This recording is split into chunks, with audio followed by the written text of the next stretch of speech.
Bien, se nos pidió hablar acerca de los nuevos paradigmas religiosos y principalmente lo voy a hacer a partir de alguien que se ha dedicado puntualmente acá en nuestro país, en la Argentina, el padre Sanahuja, se ha dedicado prácticamente toda su vida, ¿no? Aullando pobre como los lobos, ¿no? Por eso seguimos a su obra y también intentamos dar esta pequeña conferencia o conversación también en honor a él, a su memoria. El padre Sanahuja, por las dudas, los que no lo conocen, un sacerdote católico y una rara avis en los tiempos que corren, sobre todo, contra viento y marea, como decíamos antes, aullando casi como los lobos. En ningún momento cejó con esa picardía que tenía de zorro, ¿no? Más que de diablo, hablar como si fuera uno de los grandes males de nuestro tiempo, que él lo llamaba así, el mundialismo como religión. Al menos al menos en lengua hispana, en nuestro país, al quien le he escuchado por primera vez este tema, ¿no? Porque lo que uno ya sabe, y vale la pena siempre recordarlo, él lo decía, pero es una verdad conocida, que cuando el hombre no se religa con Dios, se religa con otra cosa, o con el hombre, o con la naturaleza, porque no hay otra y no hay vuelta que darles, ¿no? Al caerse de Dios, como decía San Agustín, caído de Dios, caído de ti mismo. Chesterton decía algo parecido, que después de la venida abrupta, de la irrupción abrupta de nuestro Señor Jesucristo, ya el hombre no vuelve al estado natural, al pagano, digamos, como Aristóteles, como Platón, Sócrates, o sea, previo a Jesucristo, sino a un estado antinatural. No se pasa del mundo sobrenatural al mundo natural cuando ya vino el Señor, cuando ya vino el Mesías, el Hijo de Dios esperado. La venida del Salvador marca un antes y un después en la misma naturaleza del hombre. Y para concretar sin resistencia esta gran subversión contra el orden natural, Padre Sanahuja decía, estoy citando su libro, el libro famoso sobre este tema, probablemente sea de los últimos que ha escrito, Poder Global y Religión Universal. Estoy siguiendo puntualmente el capítulo 4 de este libro. Decía el Padre Sanahuja lo siguiente: el nuevo orden mundial crea otro paradigma, el de la nueva religión universal o los nuevos principios éticos universales. Sabemos que no hay ninguna religión que no tenga también algún paradigma ético. Para asegurarse, diciendo el padre Sanahuja, el desarrollo sustentable o sostenible de la humanidad. Que se da, hasta ahí el padre Sanahuja, ahora continuamos nosotros, se da por medio de una especie de colonización de las conciencias. De esto que tan agudamente escribió Antonio Gramsci, ¿no? Hay que colonizar las conciencias para poder después colonizar los estados, ¿no? Y como la única religión que intenta mantenerse en el famoso semper in idem, siempre en lo mismo, la única es la religión católica, la única verdadera. Para esto, que hoy se conoce como el nuevo orden mundial, es necesario, es imperioso destruir o contaminar el cristianismo, vaciándolo de su fe en Jesucristo, vaciándolo de los sacramentos de la iglesia. ¿Para qué? Para convertirlo en una especie de mera organización de autoayuda, solidaria o ONGista, si se me permite el término. Y es en este marco en el que se encuentran los famosos proyectos, por ejemplo, como de la Carta de la Tierra, la nueva ética planetaria, y una moral nueva que aspira a ser un modo nuevo de vida después de lo que hoy llamamos, o llaman algunos, el gran reseteo mundial. Se ha hablado muchísimo del tema sobre todo a partir del año pasado, 2020, de este gran reseteo, ¿no? Por eso ahora lo que vamos a intentar hacer, de modo muy resumido, es ver algunos puntos o dogmas modernos que intentan poco a poco implantarse como si fuesen nuevos mandamientos de esta nueva religión, de esta neorreligión, o estrictamente hablando de una nueva ideología. En primer lugar, siguiendo el padre Sanahuja, hay que hablar necesariamente del famoso ecologismo. Bien, sabemos que estrictamente eco viene de como economía, ¿no? Economía, oikos nomos, en griego la ley de la casa, digamos. Oikos, eco, es una especie de estudio acerca de la casa, como le llaman ahora algunos, la casa común. Y bueno, el ecologismo, para concretar este proyecto de intento de poder global, como si fuera con un pensamiento único, ya uno puede remontarse al año 1991. Ya en aquella época la UNESCO trabajaba al menos en dos proyectos bien concretos. Uno, un proyecto acerca de una ética universal, de valores, por cierto, relativos, ¿no? Y el de una ética universal que a su vez sea o mantenga una vida sostenible en el tiempo. O sea, fíjense cómo es interesante esto, ¿no? Si bien son valores relativos, pero deben ser sostenibles en el tiempo. Valores relativos, pero que se puedan mantener no solamente en una pequeña sociedad, sino en la sociedad entera, en la sociedad global, como lo llaman ahora, la gran aldea global. Muy bien. Es como si fuera un dogma para esta nueva ética universal, que hay que seguir sí o sí una ética para todos igual. Que por cierto no es la ética natural, como decíamos antes con Chesterton. Bueno, buenísimo, llegamos entonces a la ética de Aristóteles, o la ética de un Cicerón, ¿no? No, por cierto, es una ética que se nos impone desde arriba, sin que uno pueda chistar, y que posee sus mandamientos, sus sacramentos, sus dogmas, ¿no?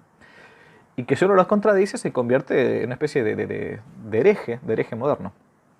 Bien, así decía por ejemplo la UNESCO ya por aquella época, cito: los recursos disponibles y el espacio de tierra son limitados. Punto. O sea, es un dogma de fe, así como al principio Dios creó el cielo y la tierra, ¿no?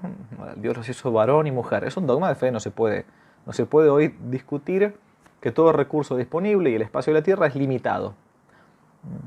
Y plantean estos personajes que el factor demográfico es la única causa de deterioro ambiental en los países subdesarrollados. Es decir, vamos poquito a poco metiéndonos en el tema.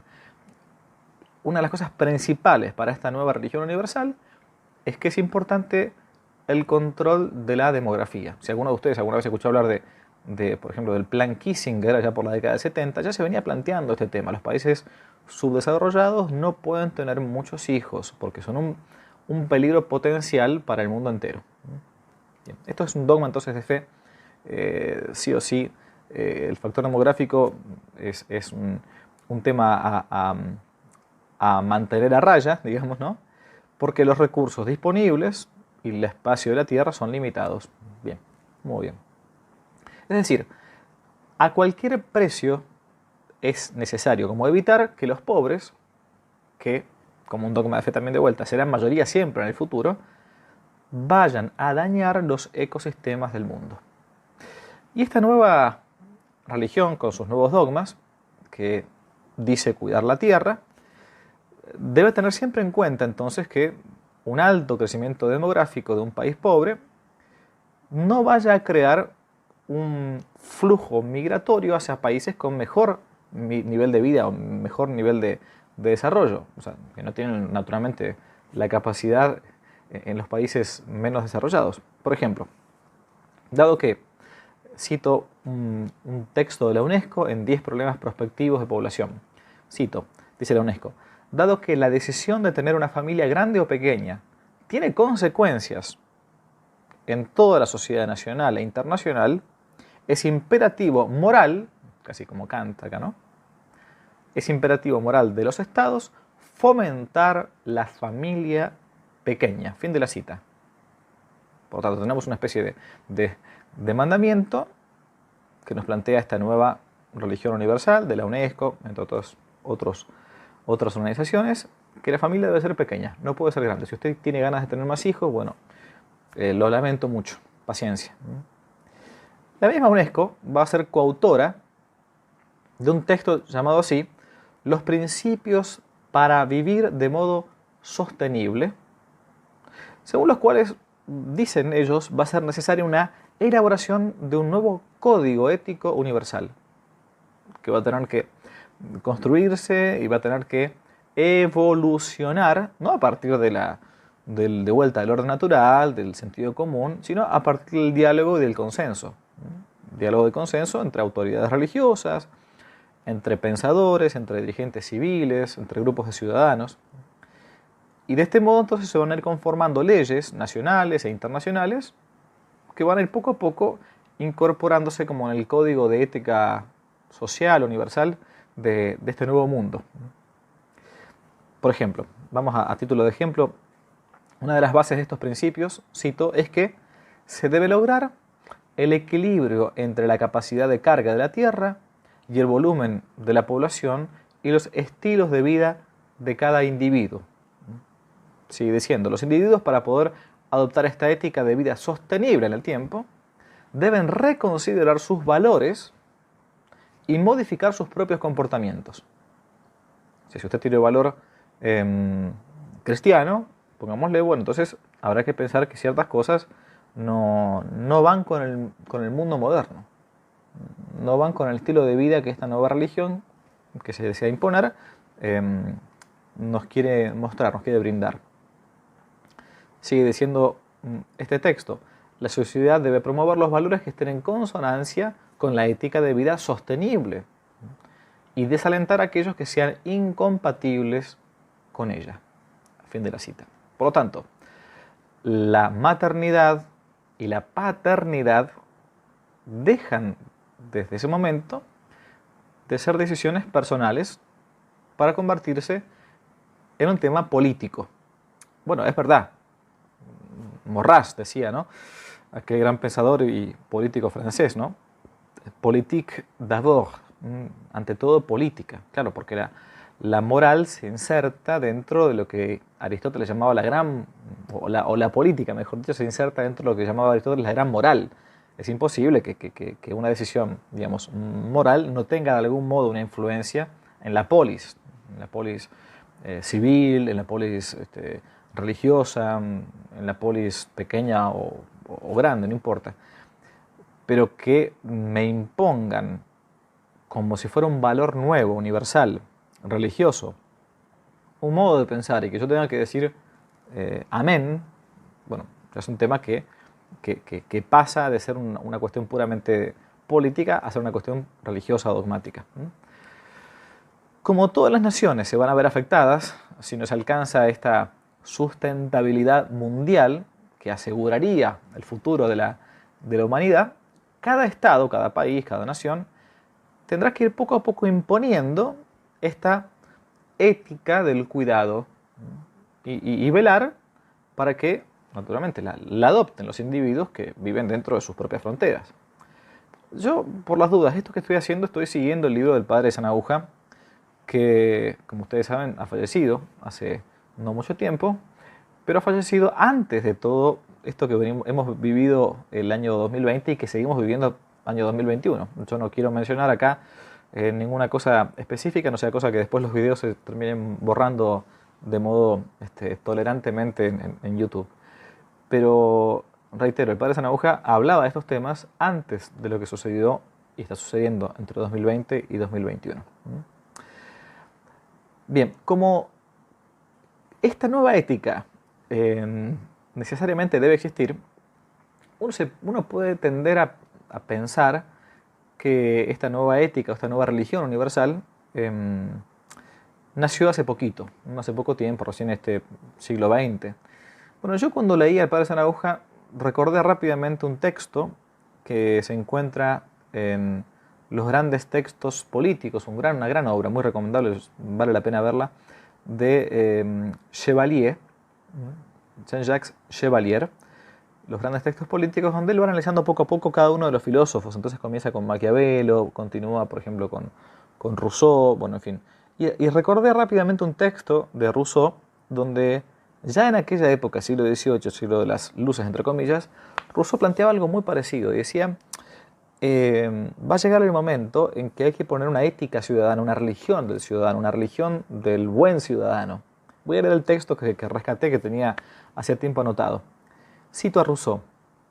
Hay una profesión de fe puramente civil, cuyos artículos corresponde fijar al soberano, no precisamente como dogmas de religión, sino como sentimientos de sociabilidad, sin los cuales es imposible ser un buen ciudadano ni un súbdito fiel.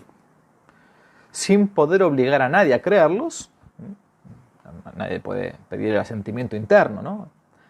Sin poder obligar a nadie a creerlos, dice Rousseau, puede, sin embargo, el Estado, a cualquiera que no los crea, desterrarlo como a un impío o insociable, como incapaz de amar sinceramente las leyes, la justicia, y de inmolar su vida, si es necesario, a su deber. Y termina diciendo Rousseau, si alguien, después de haber reconocido públicamente estos mismos dogmas, se conduce como no creyéndolos, sea castigado de muerte, ha cometido el mayor de los crímenes.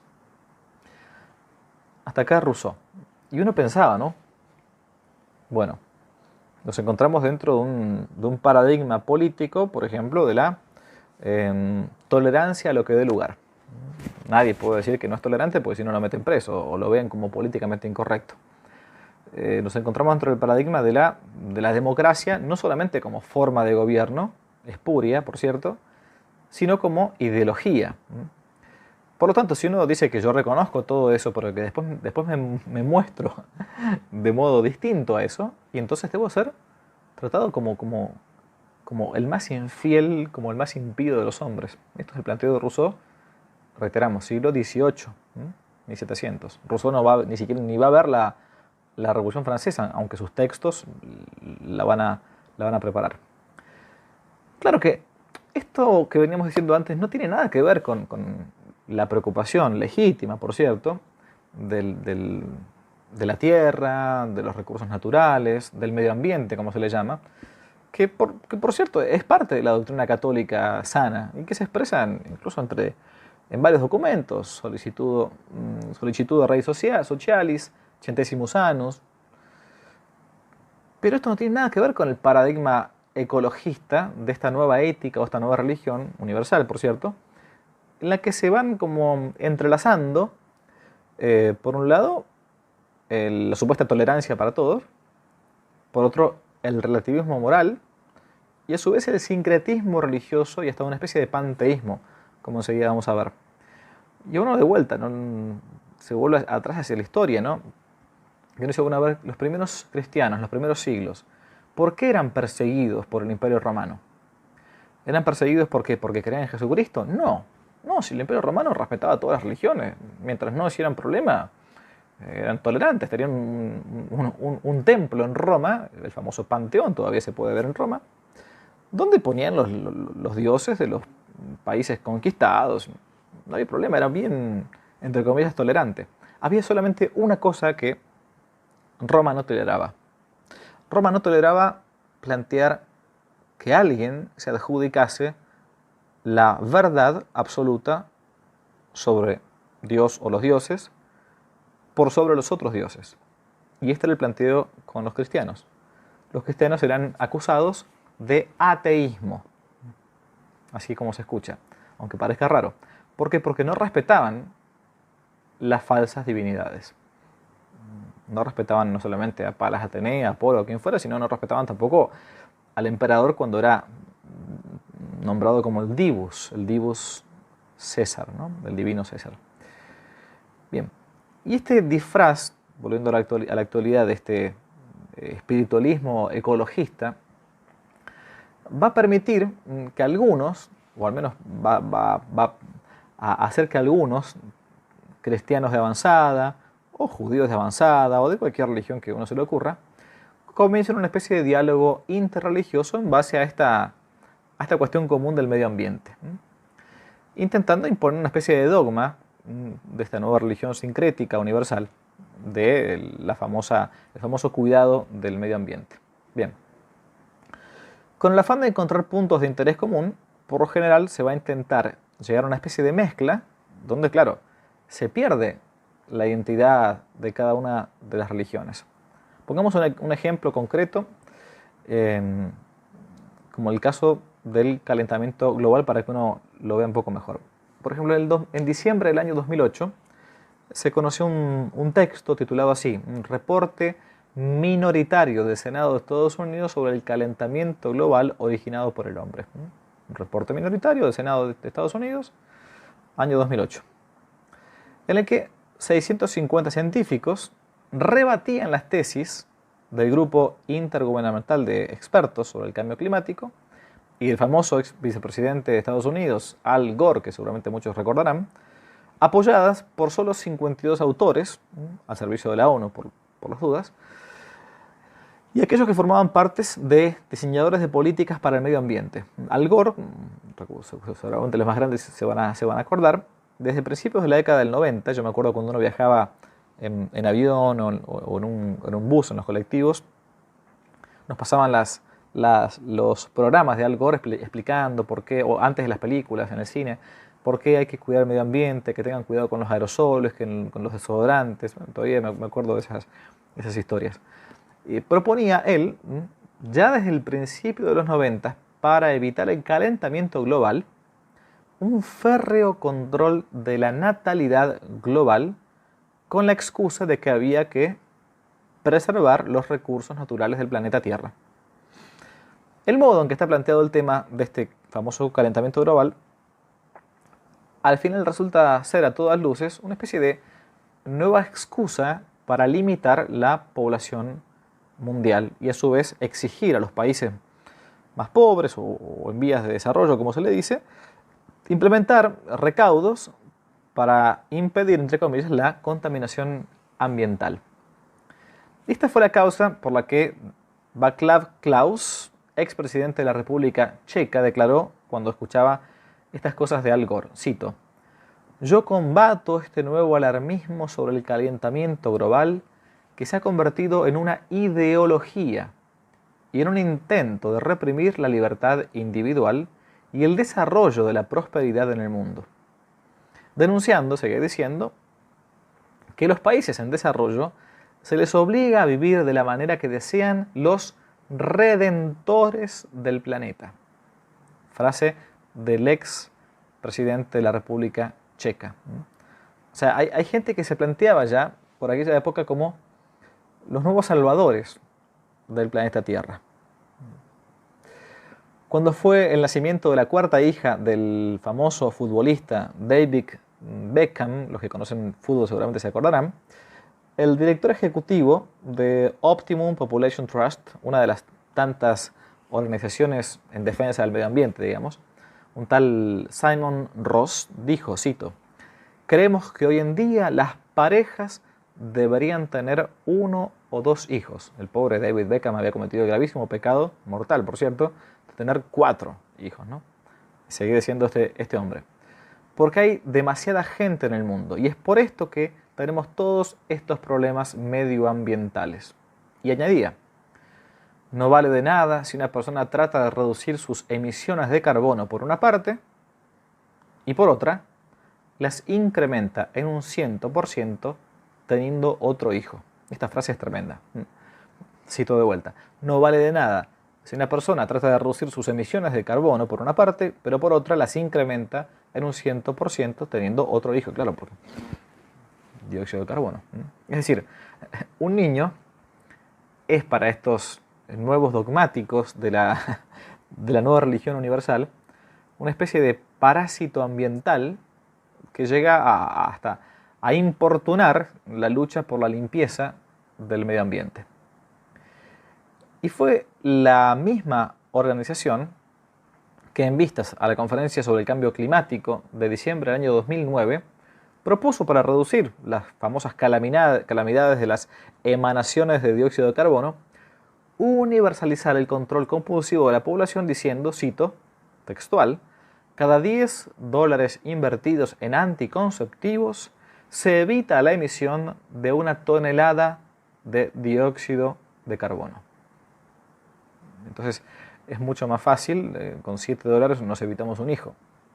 Evitamos que perder entonces 1 tonelada de dióxido de carbono. Traducido, la nueva religión universal ecológica plantea, por un lado, con perdón de la expresión, pero es así, plantea el derecho al orgasmo universal, pero controlado para los pobres, no sea cosa que los pobres se reproduzcan. Todo el mundo tiene derecho al orgasmo, todo el mundo. Ahora, limitadamente. El ecologismo, entonces, una de los mandamientos o de los dogmas, como si fuera una especie de persona de la Santísima Trinidad. Otro ejemplo de este nuevo dogma o mandamiento de esta nueva religión universal, para que uno vea cómo funciona. Toda religión necesita tener por lo general una constitución, un texto constitutivo, una tradición sea oral o escrita, un papiro, una Biblia, un Corán, lo que fuera. Bueno, la nueva religión universal, a menos en esta dirección, posee también sus propias tablas de la ley, que es la Carta de la Tierra. Así lo dice el padre Sanahuja. Este famoso documento de la Tierra, gestado a principios de la década de los 90, siglo pasado, por al menos dos organismos, la Cruz Verde Internacional, de famoso Mikhail Gorbachev, y el Consejo de la Tierra, fue asumida en el año 2003 por la UNESCO, cito, como instrumento educativo y una referencia ética para el desarrollo sostenible en el tiempo. Y fue el mismo Gorbachev quien en el año 97, en 1997, declaró, cito, que el mecanismo que usaremos será el reemplazo de los 10 mandamientos por los principios contenidos en esta carta o constitución de la Tierra. Fin de la cita. ¿Cuáles son los principios de la carta?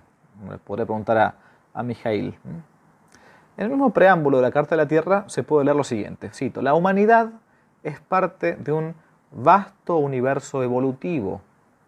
La Tierra, nuestro hogar, está viva con una comunidad singular de vida. Fin de la cita. Estoy citando un texto laical. Por las dudas no se confundan, no es un texto religioso. Los claros postulados agnósticos y hasta panteístas de la Carta de la Tierra intentan ser como una especie de base de esta nueva sociedad civil de la que hablaba antes con Rousseau. Dicen ellos, es necesario, cito, construir sociedades democráticas que sean justas, participativas, sostenibles y pacíficas. Asegurar que las comunidades a todo nivel garanticen los derechos humanos y las libertades fundamentales y brinden a todos la oportunidad de desarrollar su pleno potencial. Claro, todo esto es letra muerta, porque si uno se pone a ver después en la práctica, y acá el ejemplo concreto lo hemos visto, o lo estamos viendo ahora, desde el año pasado, 2020, ahora 2021, que nadie de nosotros tiene una participación, que no siempre se garantizan los derechos famosos, estos derechos humanos, o las libertades fundamentales. En fin. Para esto, según la Carta de la Tierra, se vuelve imperativo, cito, proteger y restaurar la integridad de los sistemas ecológicos de la Tierra, con especial preocupación por la diversidad biológica y los procesos naturales que sustentan la vida. Fin de la cita. De vuelta, la Iglesia misma sabe que no hay que cuidar, digamos, el elemental, una cosa elemental, pero es sentido común, no hace falta que me vengan a decir en la Iglesia este tema, o sea, es una ética natural elemental. O sea, yo devasto lo poco que tengo para trabajar en mi propia tierra, después evidentemente no podré sembrar, no podré cosechar. Claro que nos faltan tampoco, claro está, el mandamiento o los mandamientos ecologistas de vuelta en la Carta de la Tierra, controlar la natalidad para salvar el planeta.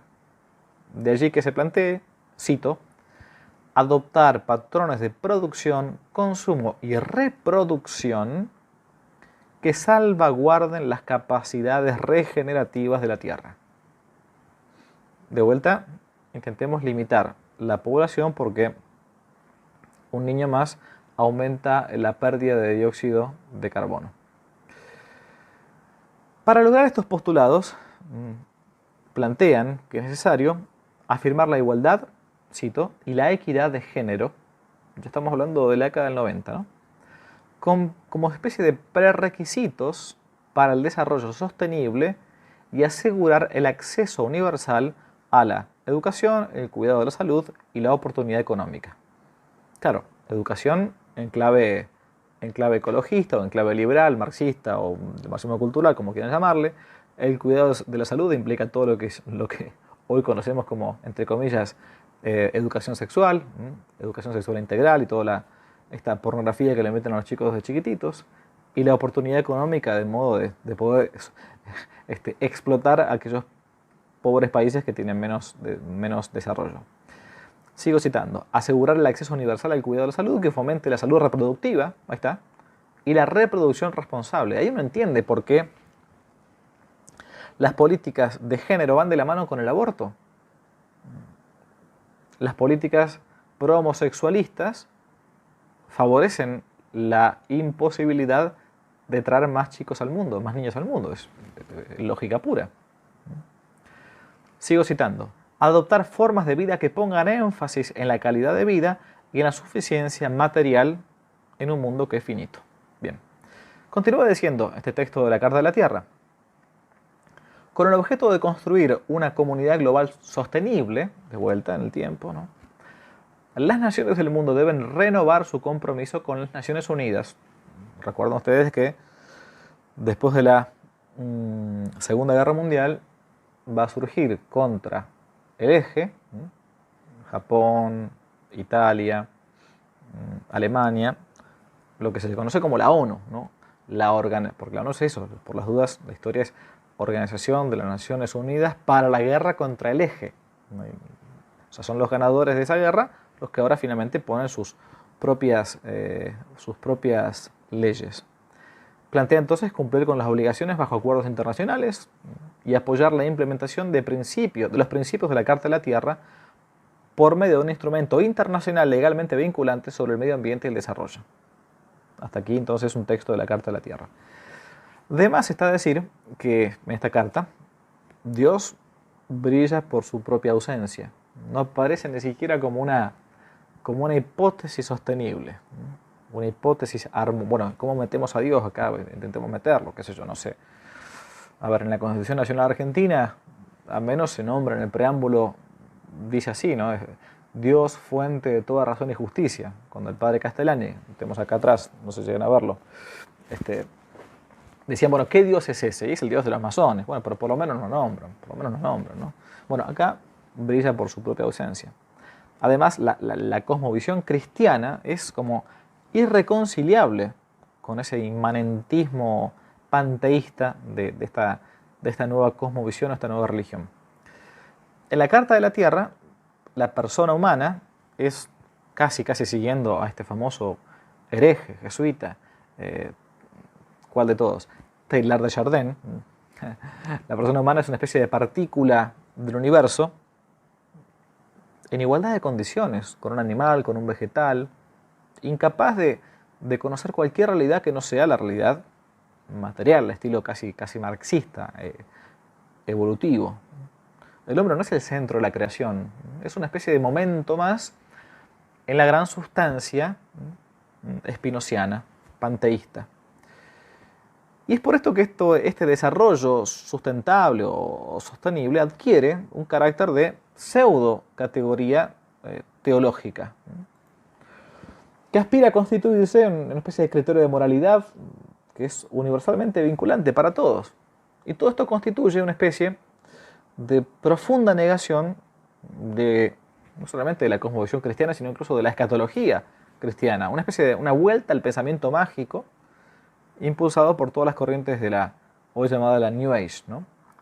La Carta de la Tierra, entonces, una especie de segunda persona de la Santísima Trinidad de este intento de religión universal. Que es interesante el tema, porque la religión, dice Santo Tomás cuando se plantea en la secunda de la Suma Teológica, ¿qué es la religión? Y dice, bueno, una de las etimologías de la religión es aquello que nos religa con Dios. O sea, es ligar nuevamente, atar nuevamente al hombre con Dios, ¿no? No importa en este caso qué Dios sea, bueno, pero una divinidad trascendente, distinta del hombre. Acá no estamos hablando de una especie de religazón ¿con qué? Con la nada. Porque acá de fondo, no entramos en el tema, pero de fondo hay una filosofía como diría el padre Cornelio Fabro, panenteísta, ni siquiera panteísta, ¿no? O sea, que todo es un mismo ente, todo es la sustancia de Spinoza, que es causa sui, es causa de sí misma. No entramos en el tema. Bien, en tercer lugar, hay una especie de materialismo espiritualista, aunque parezca rara la expresión, ¿no? Los postulados de este nuevo o intento nuevo de religión es una especie de manifiesto materialista, pagano, por cierto, como decíamos panteísta, pero que busca dar una especie de base ética sólida, porque el hombre es naturalmente ético, ¿no? Y uno de los mandamientos principales de este dogma es esto del control poblacional mundial para salvaguardar la sustancia, que es el mundo, ¿no? Es un paradigma de una especie de reingeniería social anticristiana que promueve, como decíamos antes, la perspectiva de género, la salud sexual reproductiva, el homosexualismo, el aborto químico quirúrgico. Son como prerequisitos para un desarrollo sustentable, un desarrollo sostenible. Es ni más ni menos que la manifestación de ese nuevo humanismo que pretende conservar bosques y salvar de un supuesto exterminio, o sea, las focas, las ballenas, los gorilas, las mariposas, los osos, las cabras, a todo menos a los hombres. Aún a pesar de que en el primer mandamiento, primer punto de la carta de la tierra, por ejemplo, se dice así, cito, la tierra, cada forma de vida y todos los seres vivientes poseen un valor intrínseco y se debe garantizar el respeto y su cuidado. Pero el momento después de tener que de analizar el tema de quitarle la posibilidad a un niño a que nos quite el dióxido de carbono, entonces, bien, hay que abortarlo. Punto. ¿Dónde está el valor intrínseco de esa criatura? Aunque no creamos que sea un ser humano, no importa, es una cosa, es algo, es una vida. Es que el punto central es que al desconocer la acción creadora de Dios, que es el origen finalmente de la dignidad humana, no hay problema en afirmar que todas las criaturas son iguales, o al final de cuentas, que todos somos lo mismo y todos somos Dios. Todo esto tiene su relación con la teología, si no se va al planteo de Teilhard de Chardin, de una especie de runner, en cierto sentido. Hay todo un trasfondo, incluso en algunos teólogos heréticos, que ya estaban planteando esto en el siglo XX. De más está decir que quien conserva en un zoológico un orangután albino, este nuevo humanismo va a intentar preservarlo de los hombres al orangután y no al orangután, al hombre del orangután, ¿no? Intentan preservar lo que llaman los pueblos originarios, claro, pero fíjense con la locura, con la previa esterilización para que no sumen más de la cuenta. Ciertos sectores de la Iglesia, por cierto, en sus miembros más pútridos, no ha dejado de tener su participación también en estos puntos. Por ejemplo, en España, en el año 2007, se reunió el tercer Parlamento de las Religiones, con la presencia, entre otros, del inefable y famosísimo hereje, apóstata, ex sacerdote, Leonardo Boff. Entre ellos también estaban directivos de la Asociación de Teólogos Juan XXIII, una asociación de apóstatas también de la Iglesia Católica que mantienen vínculos con asociaciones de curas casados, entre comillas, asociaciones de homosexuales cristianos, de sacerdotes homosexuales, o mejor dicho, de homosexuales sacerdotes, de católicas por el derecho a decidir, famosos, y algunos grupos apartados de la fe católica, como por ejemplo Cristianos por el Socialismo o Somos Iglesia. Y solamente para ver el nivel de delirio de estos personajes, que por cierto son usados ellos como preservativos, ¿no? Por el nuevo orden mundial. ¿Y por qué digo como preservativos? Porque no saben lo que están haciendo, no gozan con el acto y finalmente son descartados. Es lo propio de un preservativo.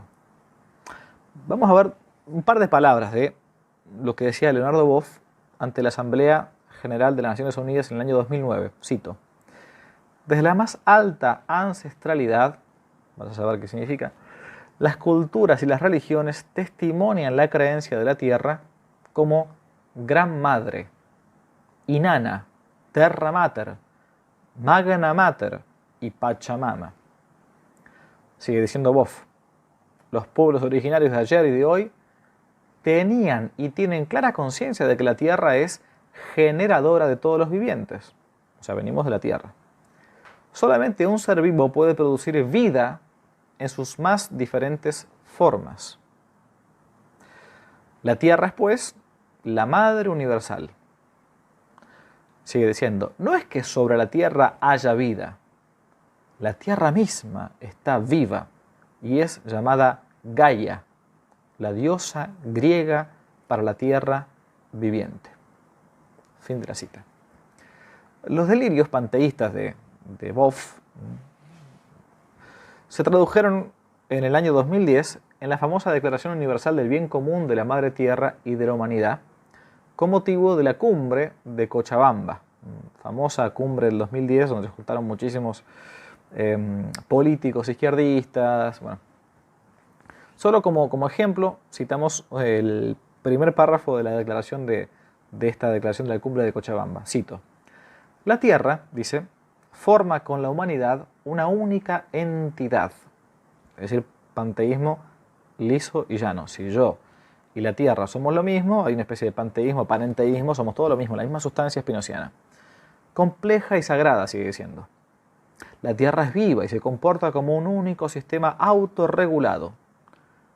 Existe un lazo de parentesco entre todos los seres vivos. Todo está conectado. Porque todos son portadores del mismo código genético. O sea, yo tengo el código genético de una oruga. De base que funda la unidad sagrada de la vida en sus múltiples formas.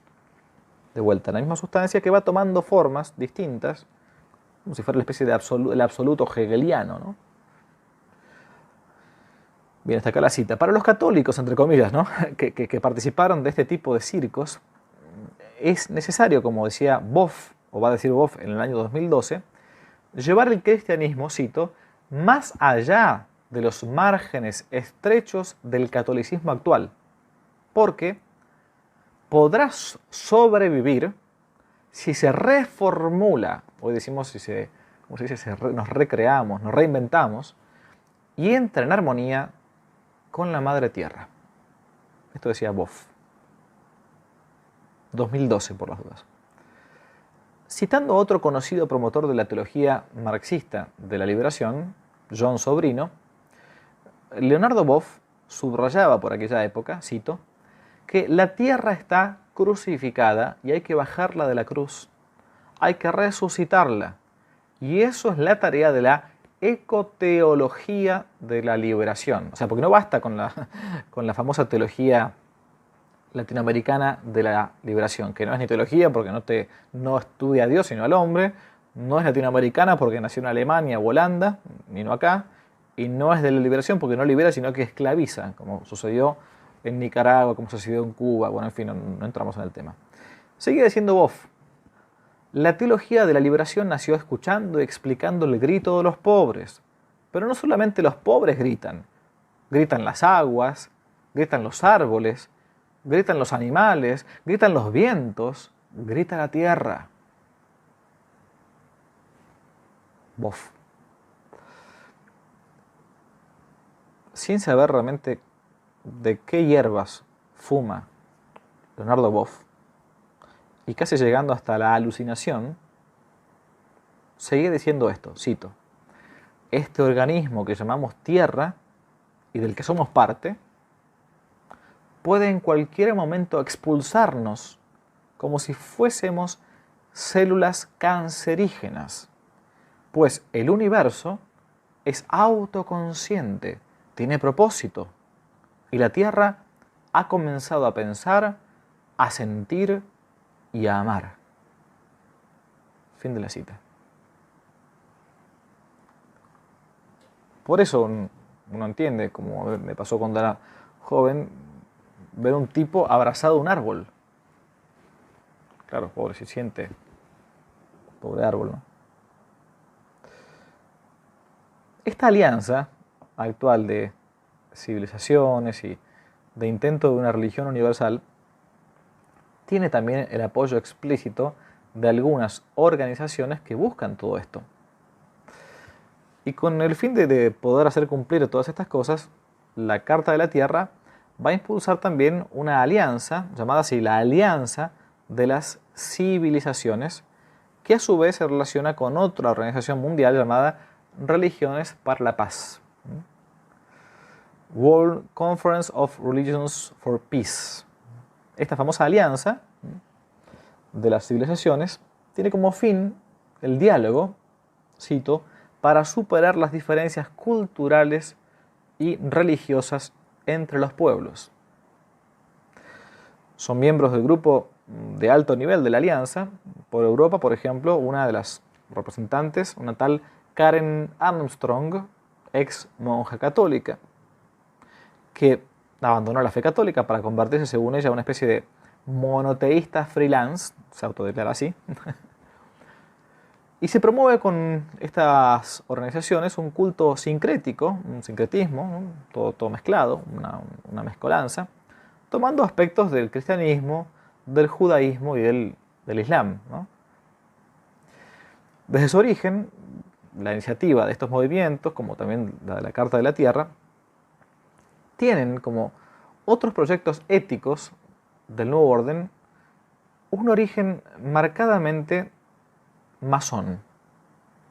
Para despejar, digamos, ingenuas dudas, ha sido la propia masonería que el 27 de marzo del año 2006 reconoció su apoyo a la Carta de la Tierra por medio del entonces gran maestre de la Gran Logia Argentina de libres y aceptados masones, un tal Sergio Héctor Núñez, que se dirigió a los cofrades la llamada Carta Antártica de la Masonería Argentina, donde decía puntualmente lo siguiente, cito: la Carta de la Tierra se encuentra además influenciada por la nueva visión mundial científica, incluyendo los descubrimientos de la cosmología contemporánea, la biología evolutiva, la física y la ecología. Se inspira en la sabiduría de las religiones del mundo y las tradiciones filosóficas ancestrales. Además, refleja el pensamiento de los grupos y organizaciones vinculados con la defensa de los derechos humanos, la igualdad de género, la sociedad civil, el desarme y la paz. Y es por esto, terminaba diciendo este masón, que nuestra orden ha suscrito el tratado. Los dogmas entonces de esta gran religión universal. Por último, todo esto va hacia lo que se conoce hoy por hoy como una especie de ética planetaria. Ya se viene hablando del tema este hace muchísimo tiempo. En el famoso Parlamento de las Religiones del Mundo, año 1993, el apóstata, hereje y, porque Dios lo ha querido así, recientemente extinto, hace 2 días puntualmente, Hans Küng, fallecido el día 6 de abril 2021, a quien la Santa Sede, por cierto, prohibió la enseñanza de la teología católica, presentó un proyecto, Küng, llamado de la ética planetaria, con todos los avales previos de la UNESCO, con el Foro Económico de Davos, bien, y otras organizaciones más. Hans Küng se convirtió así como en una de las cabezas visibles, en el mundo católico por lo menos, católico entre comillas, del proceso para imponer esta nueva ética cósmica, y enunciada casi al estilo de la masonería, compuesta por una mezcla de gnosis, de expresiones de buenos deseos y una alienante espiritualidad New Age. Esta ética planetaria, según el mismo Hans Küng, cito, decía, es una síntesis superadora de todas las religiones del mundo. Y fue aceptado por el Parlamento de las Religiones como un consenso mínimo sobre los valores fundamentales de carácter vinculante, de normas irrevocables y de actitudes morales fundamentales. Seguía diciendo él, es un alegato contra el fanatismo y la intolerancia en favor de la tolerancia universal, que no se concreta en ningún principio, porque claro, todos estos son supuestamente los genios del consenso, ¿no? Los genios del consenso. Lo cierto es que la tolerancia de los tolerantes es tan tolerante como la intolerancia de los inquisidores, que ellos creen que fueron malos. O sea, la Inquisición actual que existe de esta nueva religión universal, de esta nueva ética planetaria, es tremenda. Al igual que la Carta de la Tierra, este proyecto ignora la existencia de Dios y, por supuesto, su trascendencia, la trascendencia respecto de lo creado, ni siquiera la existencia del alma humana como entidad, entidad individual. Se excluye la existencia de la verdad absoluta, se impone a la humanidad un proceso sin fin de búsqueda de consensos sobre principios morales. Y estos principios morales que van a tener que mantenerse cuando quieran cambiar, hasta cuando quieran cambiarlos. Porque esto es lo gracioso de todo esto. Se nos imponen fórmulas dogmáticas, modos éticos de vivir, que con el tiempo pueden ir cambiando. Pero no van cambiando ni siquiera según el código estipulado del consenso, del lobby. Bueno, nos ponemos de acuerdo a ver qué podemos cambiar. Estamos de acuerdo hoy con el aborto, fenómeno, hagamos el aborto. Estamos de acuerdo hoy con el tema de la ideología de género, fenómeno, muy bien, adelante. Pero mañana pongámosle que hay una cosmovisión nueva, distinta. No, para aquel lado no se puede volver, porque el enemigo del famoso semper in idem, siempre lo mismo, es aquel que intenta, o contra ese enemigo, se intenta justamente batallar. Yo no puedo entrar en este tema, sería un tema demasiado largo, pero el absoluto de Hegel es algo que permanentemente está mutando, está en cambio. Y todo esto en clave marxista, no hablo del tema económico, sino en clave marxista desde el punto de vista filosófico, el materialismo dialéctico en concreto, Fichte y Hegel y Marx, es que todo lo que viene después es mejor que lo anterior. Todo. Por eso no puede haber nada que sea firme, que sea fijo, ni siquiera algo que sea corrupto. Bien, como es fácilmente deducible, se incluye en este proceso sin fin el consenso sobre la vida y sobre la muerte, relativizando el valor y el respeto de la vida humana desde la concepción hasta su muerte natural. Las actitudes morales fundamentales quedan reducidas a palabras sin un contenido claro. Equidad, justicia, paz, dignidad, compasión, tolerancia, solidaridad, diálogo, respeto a la pluralidad. La Carta de la Tierra y la ética planetaria no son proyectos que compiten entre sí, son más bien alternativos o complementarios y tienen una misma y clara finalidad: la demolición de todo lo que plantea una ética verdaderamente universal, natural o sobrenatural. ¿Y quién es la que hasta el momento plantea eso? La Iglesia Católica.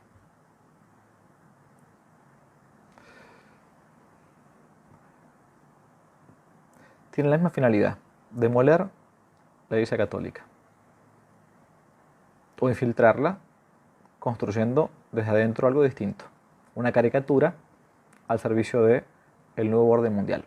Bueno, hasta acá entonces un pequeño resumen del capítulo 4 desde el Padre Sanahuja, el planteo de esta rara avis, como decíamos al principio, de los tiempos modernos, documentado hasta el cansancio, y plantea lo que es natural. Si el hombre es religioso por naturaleza, es necesario que haya apostatado del Dios verdadero y tenga a Mamón o la Pachamama como su divinidad. Y esta es la confusión gigantesca que surge incluso en el mismo seno de la Iglesia, algunos funcionarios eclesiásticos infiltrados o simples idiotas útiles. Es lo que en muchos lugares hoy estamos viviendo como parte de esta confusión general o esta nueva tempestad de la que hablaba en su momento el Papa Benedicto XVI. Bueno, a ver hasta entonces lo que en una hora brevemente pude decir respecto de lo que se me había pedido acerca de la nueva religión universal. Muchas gracias. Si le gustó el video, no olvide darle me gusta, suscribirse, activar la campanita y comentar. Para nuevos temas pueden dejarlo aquí abajo como sugerencia en los comentarios. Y también pueden seguirnos en nuestro sitio web donde tocamos temas de actualidad, de apologética y de formación. Dios los bendiga, que no te la cuenten.